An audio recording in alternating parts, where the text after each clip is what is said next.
आज हम लोग देखेंगे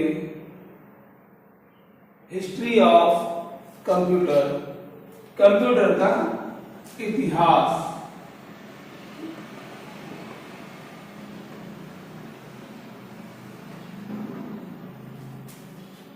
ग्यारहवीं शताब्दी से पहले तक इंसान को गणित के लिए या गिनती के लिए किसी भी साधन की जरूरत नहीं पड़ती थी, लेकिन 11वीं सदी के बाद इंसान को अधिक गुना वजह करना, इस तरह के जो काम है, इसके लिए गणित के लिए किसी यंत्र की उनको जरूरत पड़ने लगी।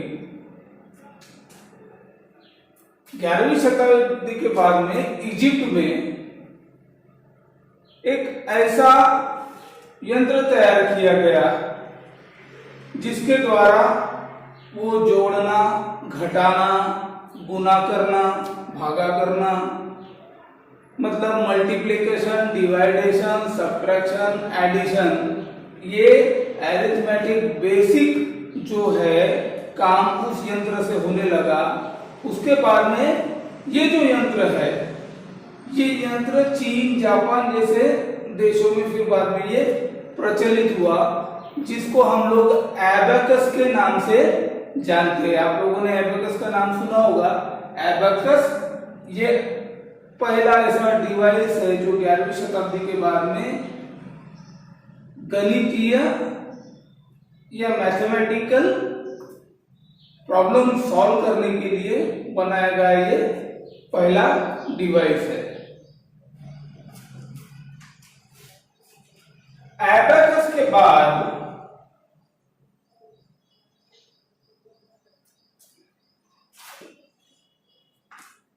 दूसरा जो यंत्र आया वो था नेपियर बोन्स। एबेकस के बाद में गणित के करने के लिए जो यंत्र डेवलप किया गया, जो डिवाइस डेवलप किया गया, वो था नेपियर बोन्स। एक नेपियर नाम का एक गणितज्ञ था जो यूरोप के गणितज्ञ थे, जिन्होंने 17वीं शताब्दी में गणित का बहुत ज्यादा उपयोग होने लगा। लोगों को तकलीफें पड़ने लगी, कैलकुलेशंस के लिए उन्हें जरूरत थी कि जल्द से जल्द कैलकुलेशन होना चाहिए। इस उद्देश्य से नेपियर ने, जो गणितज्ञ थे, उन्होंने एक डिवाइस तैयार किया जो हड्डियों के ढांचों से बनाया गया था। हड्डियों के ढांचों में एक विशिष्ट रचना के अनुसार उस पे अंक लिखे हुए थे, उन पे नंबर लिखे हुए थे, और उस नंबरों की रचना उन हड्डियों पे करके उन्होंने ये नेपियर बोन्स नाम का एक गणित के लिए एक डिवाइस उन्होंने 17वीं शताब्दी में डेवलप किया।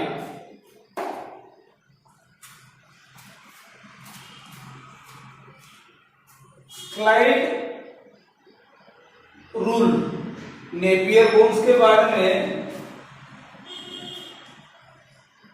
किसका जन्म हुआ? Slide rules. नेपियर बोन्स इस यंत्र को देखकर, इससे प्रेरणा लेने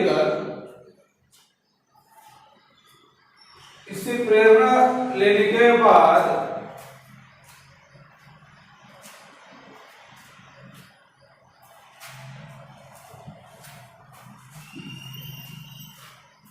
नेपियर बोन्स इस यंत्र से को देखकर, इससे प्रेरणा लेकर कुछ गणितज्ञों ने फिर से इसके ऊपर में संशोधन शुरू किया कि अब हम इसके ऊपर में और कौन सा डिवाइस हम लोग बना सकते हैं। तो नेपियर बोन्स जो था वो हड्डियों के ढांचे से बना हुआ था। तो फिर कुछ गणितज्ञों ने एक पट्टियों का, लकड़ी की पट्टियों का उपयोग करके उन लकड़ियों की पट्टियों पर कुछ विशिष्ट तरीके से, स्पेशल तरीके से उन्होंने उसके ऊपर में अंकों का और वगैरह जो रचना की है उसमें लिखा गया, अंकों को वगैरह विशिष्ट तरीके से लिखा गया और उसमें इस तरह से उसमें अरेंजमेंट की गई कि उस पट्टी को जो है वो आगे पीछे ऐसा हम लोग आगे पीछे उसे कर सके, इस तरह से उन पट्टियों की रचना की गई। फिर जब किसी को गणित का काम पड़ता या कोई कैलकुलेशन करने का काम पड़ता तो वो लोग उस पट्टी को जो है आगे पीछे से लेके और उसमें जैसे प्लस का साइन है फिर ऊपर के 2 नंबर जोड़ दिए जाए तो क्या आएगा, ऐसा वो पट्टियों को आगे पीछे करने से उन्हें उस गणित का हल मिलता था।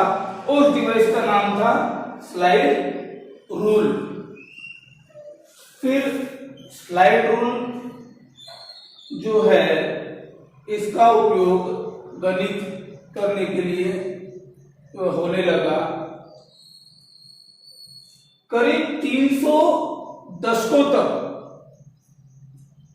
गणित यंत्र या फिर एक कैलकुलेटर के स्वरूप में स्लाइड रूल का उपयोग होने लगा, लेकिन इसके ऊपर में और संशोधन शुरू था।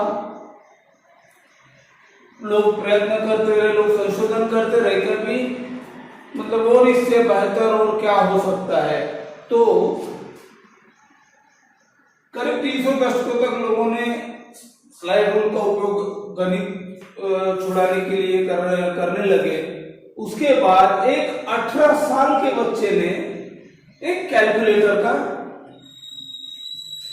शोध लगाया, उसने एक कैलकुलेटर की उसने खोज की। उस कैलकुलेटर को बनाने के लिए जिस तरह से घड़ी में कुछ इस तरह के दांते होते हैं, है ना, इस तरह के जो दांते होते हैं, इस तरह के जो व्हील्स होती है, उन व्हील्स का उपयोग करके उस 18 साल के बच्चे ने कैलकुलेटर बनाया। उसके बाद में गणित तज्ञ जो लोग हैं, जो गणित के महारत लोग हैं, उन्होंने फिर बाद में उस 18 साल के बच्चे ने जो यंत्र बनाया उसमें और संशोधन करके उसे फिर एक स्वरूप दिया जिसका नाम था पास्कल। ये डिवाइस का नाम था पास्कल। के नाम से हम इस डिवाइस को जानते हैं।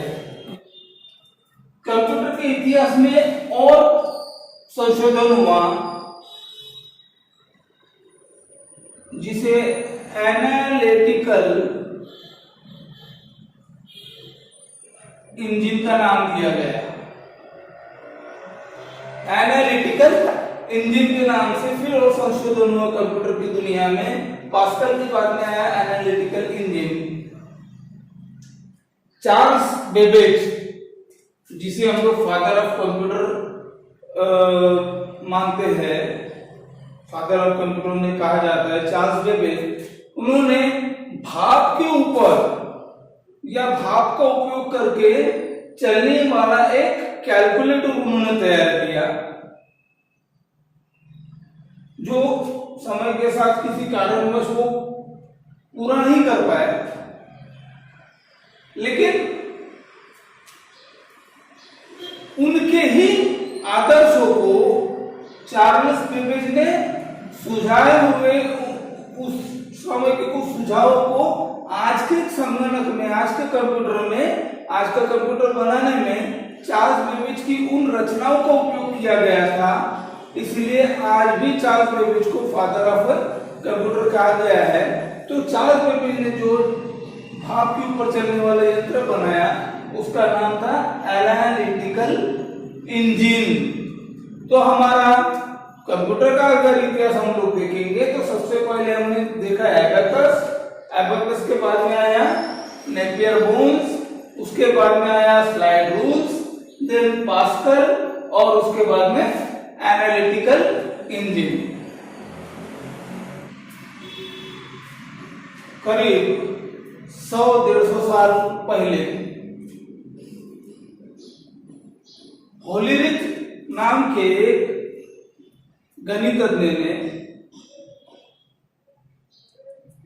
एक यंत्र का निर्माण किया जिसका नाम था पंच कार्ड, जिसका नाम था पंच कार्ड।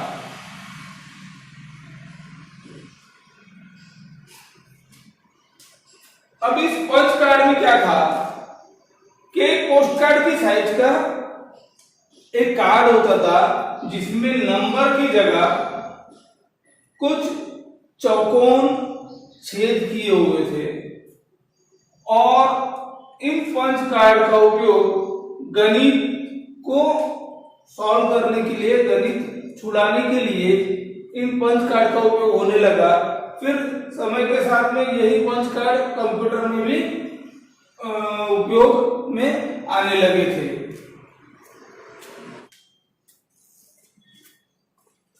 पंच कार्ड के बाद करीब 80 से 100 साल पहले एक और कंप्यूटर की दुनिया में नया संशोधन हुआ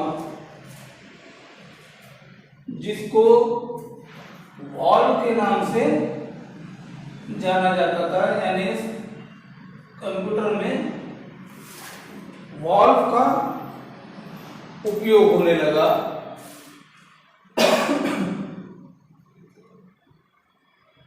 इलेक्ट्रिक के माध्यम से, इलेक्ट्रिक का उपयोग करके जो यंत्र बनाया गया वो था वॉल्व, जिसे और भी दूसरे यंत्र को जोड़कर इसका उपयोग किया जाता था। यहीं से इलेक्ट्रॉनिक्स इस क्षेत्र का जन्म हुआ। वॉल्व का उपयोग सबसे पहले दूसरे महायुद्ध में इंग्लैंड द्वारा क्लोसस नाम के यंत्र में इस वॉल्व का उपयोग किया गया था दूसरे महायुद्ध के दौरान। तो हमारे संगणक में जैसे पहले एबेकस, नेपियर बोन्स, इस तरह से इसमें अलग अलग इसमें रचनाएं होती गई, इनके रचना बदलते गए, इनके स्वरूप बदलते गया। इसी तरह से हम लोग बाद में वॉल्व का उपयोग करने लगे। वॉल्व के बाद में हम लोग इसमें देखने लगे ट्रांजिस्टर।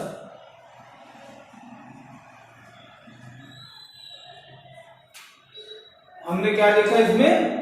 ट्रांजिस्टर्स का उपयोग बाद में कंप्यूटर की रचना करने में ट्रांजिस्टर का उपयोग होने लगा।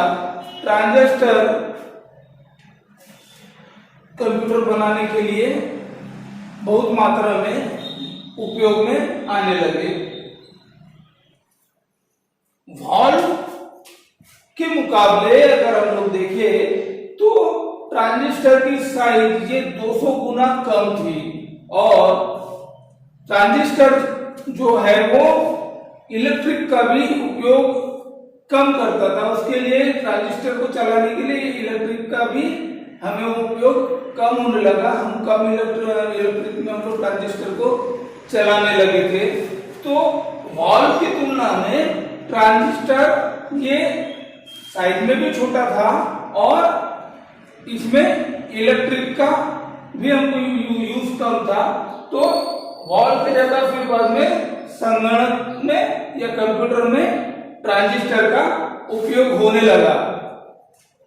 तो इस तरह से कंप्यूटर जो है, हम लोग आज जो कंप्यूटर देख रहे हैं उसका इतिहास अगर देखा जाए तो वो कंप्यूटर बनने के लिए इतनी पीढ़ियों को हमको या इतना हमको विकास करने के बाद में आज हम लोग कंप्यूटर को उपयोग में ला रहे हैं।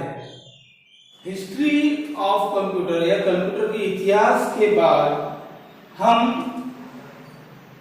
अगली चीज देखेंगे, generation of computer. Generation of computer, जिसमें हम लोग बात करते हैं सबसे पहले फर्स्ट जनरेशन,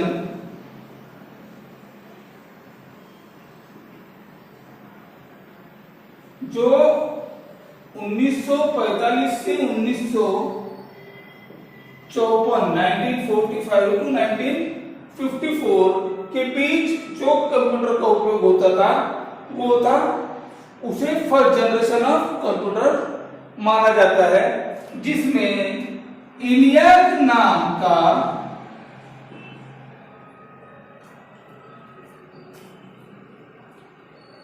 एक साधन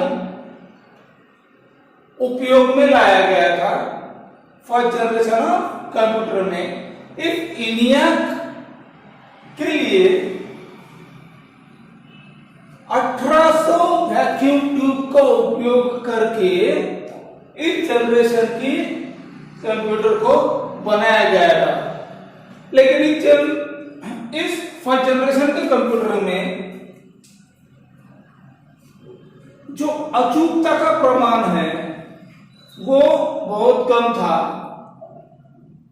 चलने में बहुत ही धीरे था, धीमी गति से चलता था, इसके रखरखाव के लिए जगह बहुत लगती थी, इसमें स्टोर करने की जो क्षमता है वो भी बहुत कम थी। इसी कारण से ये कंप्यूटर को बहुत ही कम ख्याति प्राप्त हुई थी। लेकिन संगणक की पीढ़ी में ये सबसे पहली जनरेशन में आता है ENIAC। पहली पीढ़ी के समापन के बाद दूसरी पीढ़ी ने जन्म लिया। पहली पीढ़ी में कंप्यूटर की पहली जो जनरेशन है, इस जनरेशन में हमने वैक्यूम ट्यूब का उपयोग करके इस जनरेशन को डेवलप किया गया था। इसके बाद में वैक्यूम ट्यूब को निकाल कर ट्रांजिस्टर को उपयोग में लाने लगे, जो जिसे हम लोग सेकंड जनरेशन ऑफ कंप्यूटर के नाम से हम लोग देखते हैं या जानते हैं, जिसका जन्म 1955 से 1964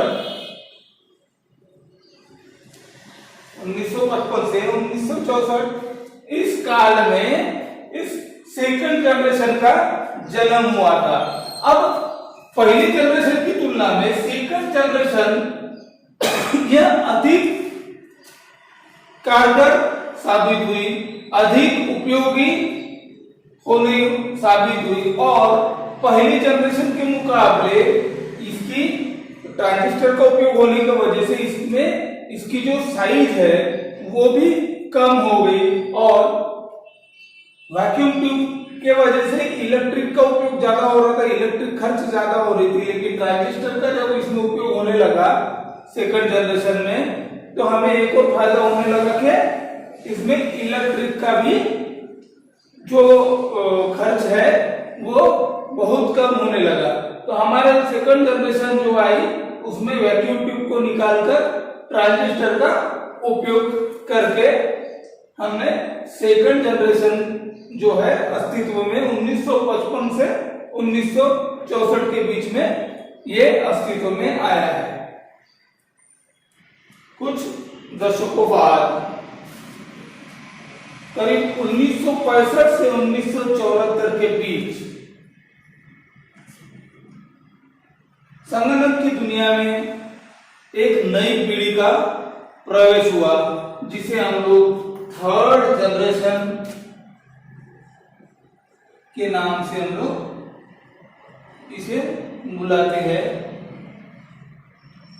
जिसका जन्म 1965 से 1974 के समय में हुआ। अब दूसरी पीढ़ी के मुकाबले तीसरी पीढ़ी जो है ये अधिक विकास कर चुकी थी। अब इसमें दूसरी पीढ़ी के मुकाबले तीसरी पीढ़ी में क्या था कि इलेक्ट्रॉनिक कनेक्टेड चिप्स का इसमें उपयोग किया गया था, जिसके वजह से इस कंप्यूटर की साइज भी छोटी हो गई थी, इसकी क्षमता भी बढ़ गई थी, इसका वेग भी दूसरी जनरेशन के मुकाबले हमारे तीसरी जनरेशन के कंप्यूटर का जो है काम करने का जो वेग था वो भी बढ़ गया था। इसका बनाने के लिए तीसरी पीढ़ी के कंप्यूटर में इंटीग्रेटेड सर्किट मतलब आईसी का उपयोग किया गया था, जिसके वजह से पहले के कंप्यूटर की तुलना में ये कंप्यूटर सस्ते भी थे, साइज में छोटे भी थे, काम करने की क्षमता भी ज्यादा थी और इनकी वेग भी ज्यादा था। ये ज्यादा फास्ट काम करते थे पहले के कंप्यूटर की तुलना में। 1945 से 1974 के बीच जो भी बदलाव कंप्यूटर के जनरेशन में हुए, उससे सबसे बेहतरीन और रिवॉल्यूशनरी चेंजेस अगर हम लोगों ने बोले तो वो हुआ है 1975 के बाद। मतलब चौथी पीढ़ी अगर हम लोग देखते हैं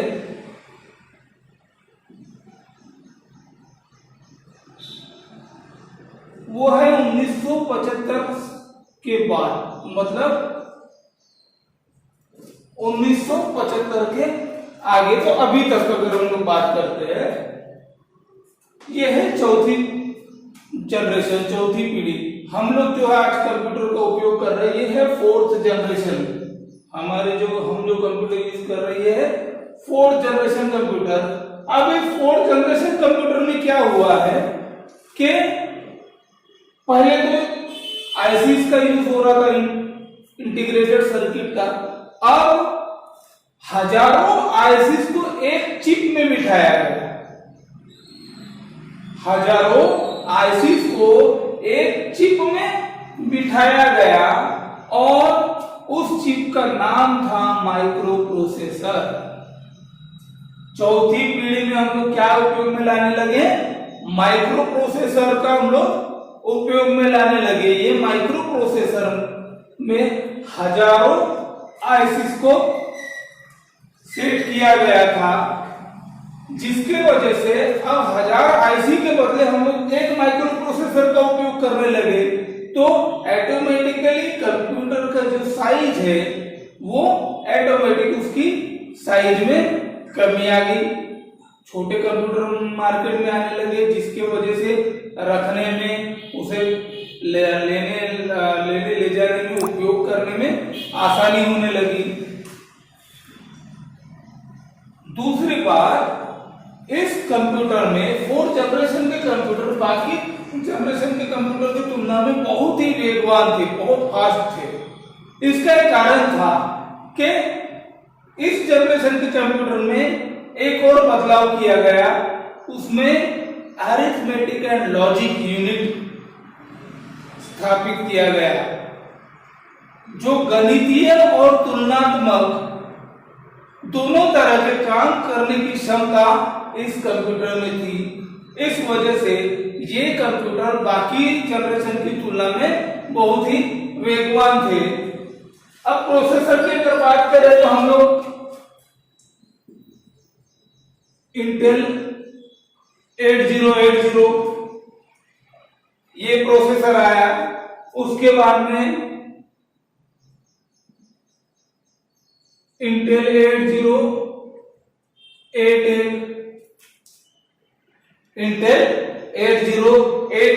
फिर ये माइक्रो प्रोसेसर मार्केट में आया जिसे इंटेल कंपनी ने बनाया। फिर उसके बाद में 80286,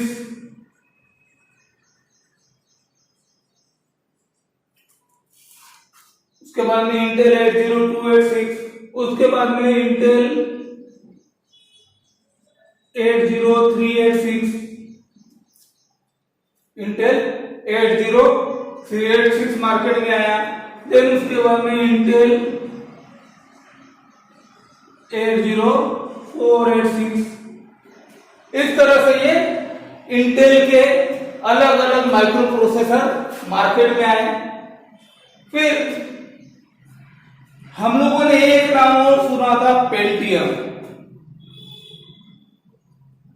इंटेल का पेंटियम 1 P1 कंप्यूटर मार्केट में आया, P2 P3 P4, इस तरह से पेंटियम 1 2 3 4 है ना। पेंटियम 1 आया, देन 2 आया, देन 3 आया, then 4। Pentium 1, Pentium 2, Pentium 3, Pentium 4 ऐसे अलग अलग माइक्रो प्रोसेसर में भी डेवलपमेंट होने लगे। और हम लोग आज की कंप्यूटर जो हम लोग यूज कर रहे हैं अभी, तो हम लोग कोर i3 तक हम लोग पहुंच गए, पेंटियम से भी हम लोग आगे निकल गए। तो हम आज जिस पीढ़ी में हैं कंप्यूटर के, वो है 4th जनरेशन ऑफ कंप्यूटर।